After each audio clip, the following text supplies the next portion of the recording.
Nos hemos enfrentado a situaciones de gente que creíamos que no harían eso.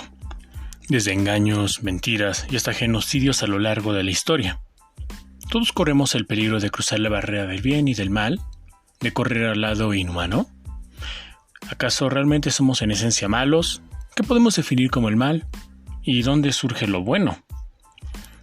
Hoy vamos a hablar del efecto Lucifer, basado en el libro The Lucifer Effect de Philip Zimbardo, y de cómo se desvirtúa el humano por el poder, así como qué es lo bueno. Por cierto, mi nombre es Pablo Pruis y estás escuchando The Pruis Podcast.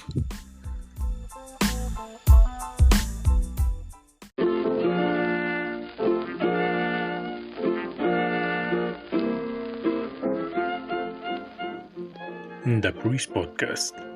Hoy vamos a aprender a escuchar. Hoy vamos a aprender a entender. Regálate unos segundos. Adelante.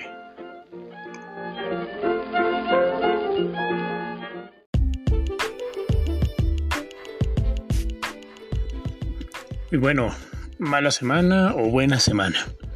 Bueno, simplemente ideal. Espero que les esté yendo excelente.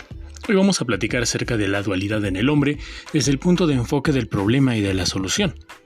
Hace tiempo escuché una de las mejores frases de toda la historia. Bueno, de una de mis series favoritas. Háganme saber si es lo contrario. La misma dice: Power is always dangerous. It attracts the worst and corrupts the best. El poder siempre es peligroso, atrae a los peores y corrompe a los mejores. En la propia serie de Vikingos, vemos cómo tras el conjunto de la escalada del poder de Ragnar Lodbrok se hacen cosas inimaginables. Ahora bien, en el caso de la vida real, no vamos a hablar de Doña Silvia. Vemos cómo constantemente el hombre se ve inclinado a responder contra de su propia armonía.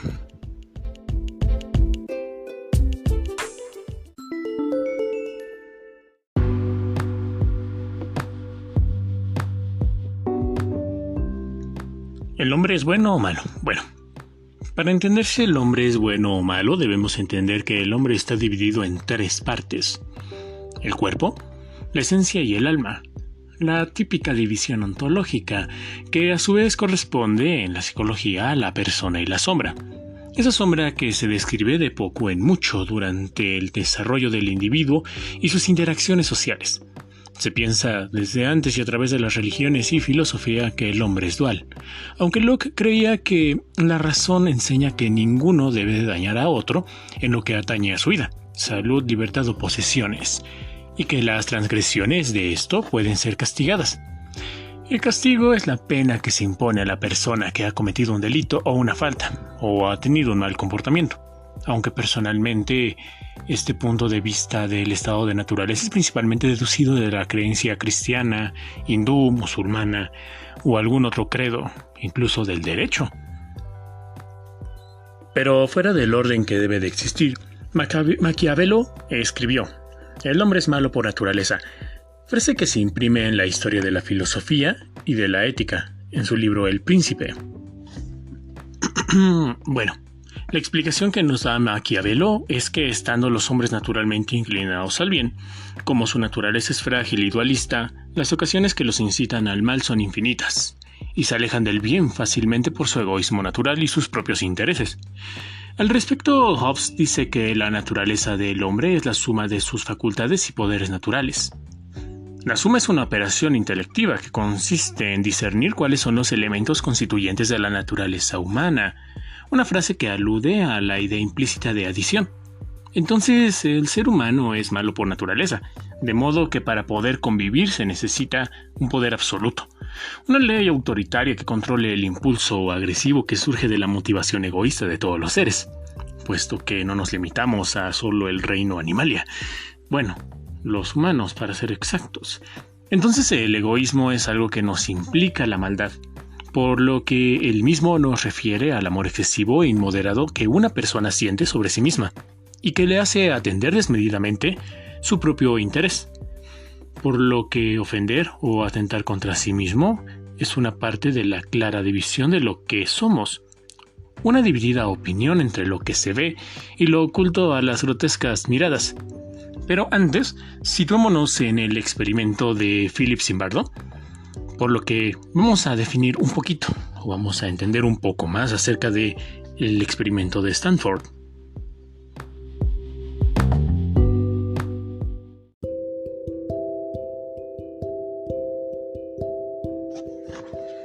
Y bueno, como dijimos, vamos a hablar acerca del experimento de la prisión de Stanford. Antes recomiendo ver la película El Experimento. Una muy buena película ya de hace unos ayeres. Pero bueno, vale. El experimento de la cárcel de Stanford es un conocido estudio psicológico acerca de la influencia de un ambiente extremo, la vida en prisión, por ejemplo, en las conductas desarrolladas por los hombres o por el hombre, dependiente de los roles sociales que desarrollaban, ya sea cautivo o guardia. Este fue financiado por el gobierno de los Estados Unidos, que quería entender el origen de los conflictos en su sistema penitenciario. Sí, bueno, Zimbardo seleccionó a 24 estudiantes, la mayoría blancos y de clase media, y los dividió en dos grupos, asignándoles aleatoriamente el rol de guardián de la cárcel o prisionero, como si entre la raza negra no hubiera igualdad. Pero bueno, el experimento se descontroló rápidamente. Los prisioneros sufrieron y aceptaron un tratamiento sádico y humillante a manos de los guardias, y al final muchos mostraban graves trastornos emocionales.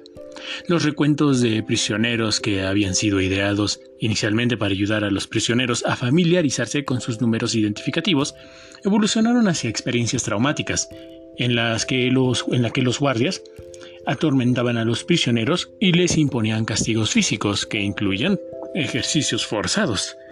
Se abandonaron rápidamente la higiene y la hospitalidad. El derecho de ir al lavabo pasó a ser un privilegio que podía, como frecuentemente ocurría, ser denegado.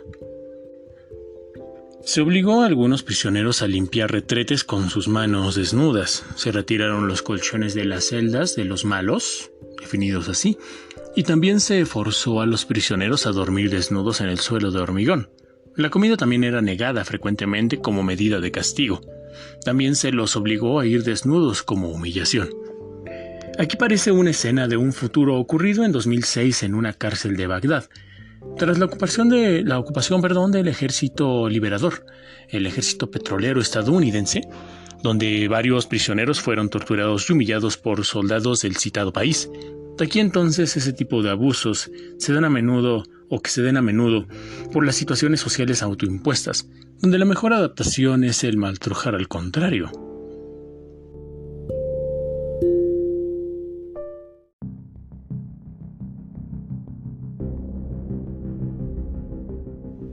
Pero bueno, volviendo a Stanford, un argumento que empleó Zimbardo para apoyar su tesis de que los participantes habían internalizado sus papeles fue que, cuando se les ofreció la libertad condicional a cambio de toda su paga, la mayoría de los prisioneros aceptó el trato. Pero cuando su libertad condicional fue rechazada, ninguno abandonó el experimento. Zimbardo afirma que no tenían ninguna razón para seguir participando si eran capaces de rechazar su compensación material para abandonar la prisión. Los prisioneros empezaron a mostrar desórdenes agudos, desórdenes emocionales principalmente. Un prisionero desarrolló un sarpullido psicosomático en todo su cuerpo al enterarse de que su libertad condicional había sido rechazada. Zimbardo la rechazó porque pensaba que se trataba de un ardid para que lo sacaran de la prisión. Incluso el mismo Zimbardo se entregó a el ansia de poder y control que tenía sobre los demás. Pero bueno, los llantos y el pensamiento desorganizado se volvieron comunes entre los prisioneros. Dos de ellos sufrieron traumas tan severos que se los retiró del experimento y fueron reemplazados. Pero entonces, ¿qué nos lleva a esta terrible aceptación? ¿La terrible conducta social de la aceptación, acaso? ¿El borreguismo también? Bueno.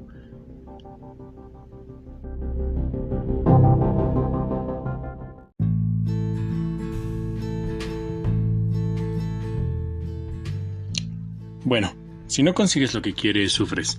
Si consigues lo que no quieres, sufres. Incluso cuando obtienes exactamente lo que quieres, sigues sufriendo, porque sabes que no podrás tenerlo para siempre.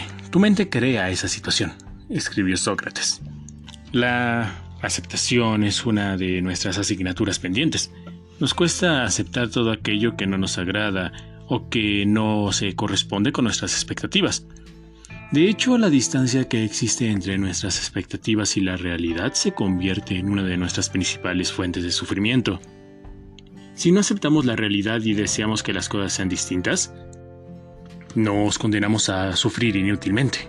De hecho, muchas veces ese sufrimiento es el resultado de nuestras reacciones emocionales, actitudes y pensamientos, más que de las consecuencias del problema en sí. Esta terrible aceptación es lo que genera muchas veces que alguien se olvida de sí y permanezca en el sufrimiento. Es importante aquí no confundir la aceptación con el apego, y el buen sentido del desarrollo emocional implica saber cuándo decir alto a esta aceptación. Muchas veces preferimos quedarnos sumergidos en esta falsa idea de autoplacer, aunque no hay nada de placentero en sufrir. No así.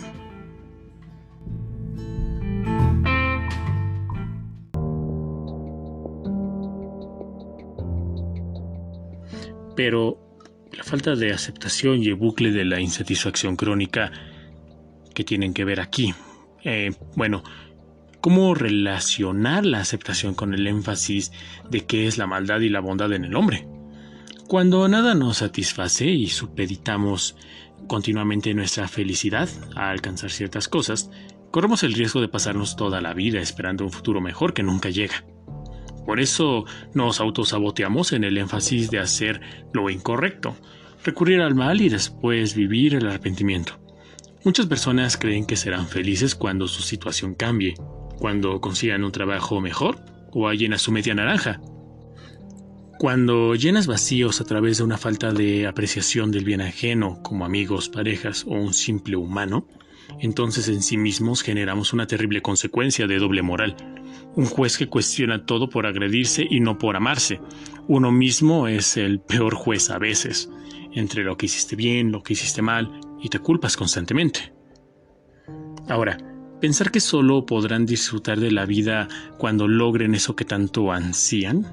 El problema de esta mentalidad es que solemos sobreestimar la felicidad que generan algunas situaciones, por ejemplo, lo que nos puede causar dolor, y es ahí donde cometemos el error de engañarnos por confundir el placer de la maldad.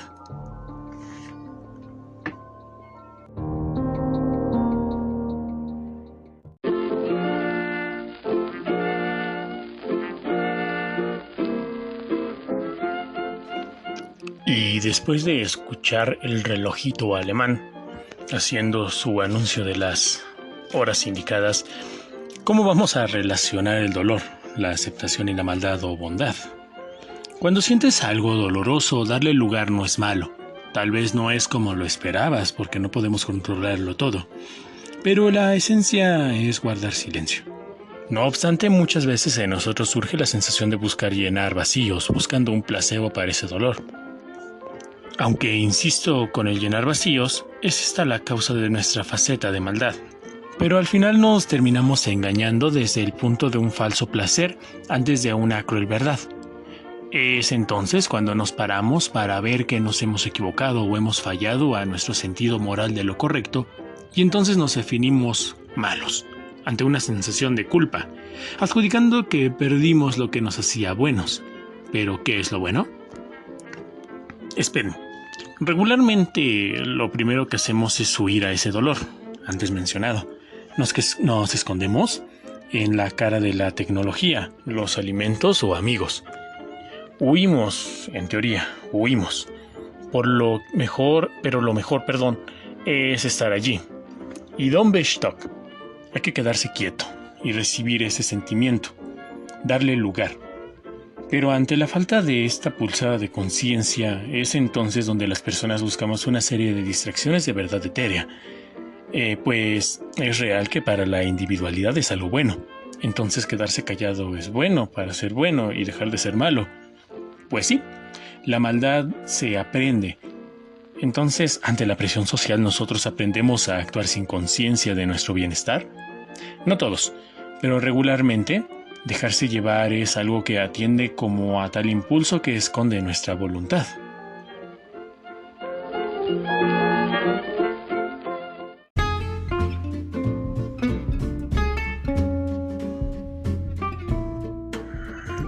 Y recuerda, si tienes algo que nos quieras contar, puedes hacerlo a través del correo drpruis28@gmail.com con la abreviatura de doctor, drpruis28@gmail.com. Seguirnos en Instagram como @drpruis28 y en Facebook como pcpruis. Y recuerda que el secreto de la longevidad es escuchar.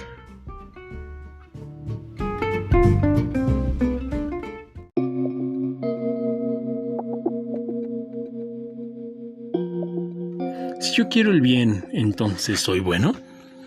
El bien es todo aquello que nos acerca al objetivo, mientras el mal es todo lo que nos aleja de él. Sin embargo, aún estamos dentro del ámbito de lo relativo, ya que si el objetivo que nos propusimos no es real, estaremos invirtiendo nuestro esfuerzo en vano. Asimismo, si el objetivo de un malvado es hacer daño, todo lo que lo ayude a lograrlo para él será el bien, ya que lo acerca a su objetivo. Pero, stop. Jean-Jacques Rousseau pensaba que el hombre es bueno por naturaleza y que es la sociedad quien lo corrompe. Sin embargo, lo que define a una persona es su voluntad. Si yo quiero hacer cosas buenas, quiero hacer el bien, entonces soy bueno. La condición social está en la naturaleza humana, y esta misma ha sido discutida por mucho tiempo, y es lo que no podemos negar, que el ser humano, al ser social, puede dejarse llevar. Pero dentro de sí está la conciencia de la reflexión acerca de lo que nos ocurre en el día a día, lo que nos ayuda a definir lo que realmente necesitamos. Entonces, entendemos que el mal es un tropiezo ontológico donde lo que perdemos, bondad, es algo que yace en el interior de la esencia humana. Entonces, no podemos permitir que alguien más nos indique que somos malos. De hecho, eso lo haría malo a él o a ella, pues cuando hay un problema que debes corregir, lo mejor es valorar el esfuerzo hasta ese entonces realizado y después explicarle cómo hacer de sí mismo un superhombre. Bueno, ni Nietzsche se le esperaba.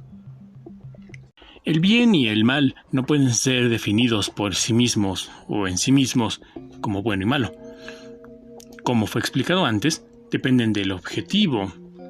Para alguien es bueno o malo con respecto a una realidad más allá del sujeto que le experimenta. Somos buenos padres, buenos esposos, buenos amigos, buena gente, etc. O sea, el bien y el mal se evalúan de acuerdo a la proyección hacia nuestro entorno. Si todo es para bien, entonces queda en nosotros aprendiendo las reglas básicas de vivir, donde buscar el bien ajeno, estando bien, o más bien antes estando bien propiamente, nos ayuda a desvelar la forma y el momento para extraer el bien oculto, existente en cada ser y aspecto de la realidad. La misma energía que destruye puede construir cuando la aplicamos en la forma adecuada. Por lo que entendemos que nadie nos obliga a ser malos, es cuestión de voluntad. Esos soldados o guardias en el experimento pudieron elegir el bien por encima de la retribución y el egoísmo de sus congéneres, pero sus decisiones los llevó en otro camino, a hacer mal a sus congéneres.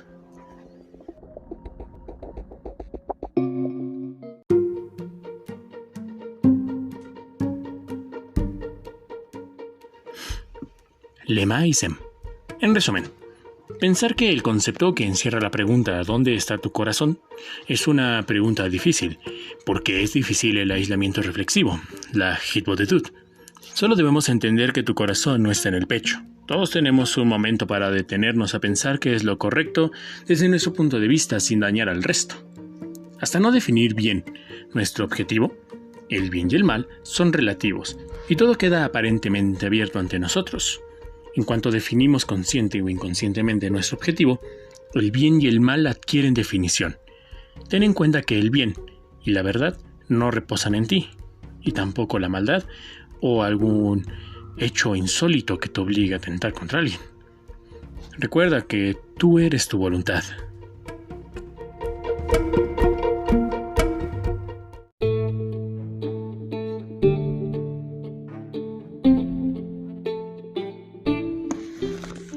Y en el próximo capítulo vamos a sentir el amor. No es falta de amor propio estar, pero ¿quién soy yo para juzgar qué es el amor y quién me ama? Hablaremos del amor desde el punto de vista universal.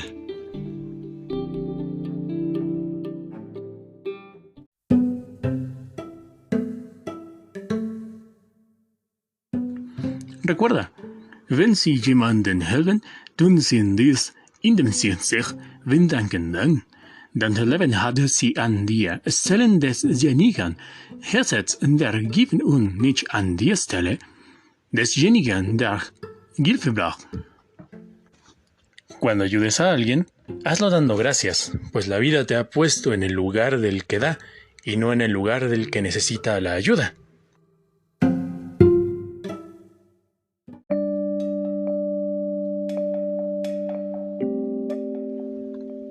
Y bueno, después de practicar mi alemán, nos escuchamos en el próximo podcast. Ahora vayan y enamórense sin olvidar que son fuertes y valientes. De verdad, gracias a todos por estar. Shalom.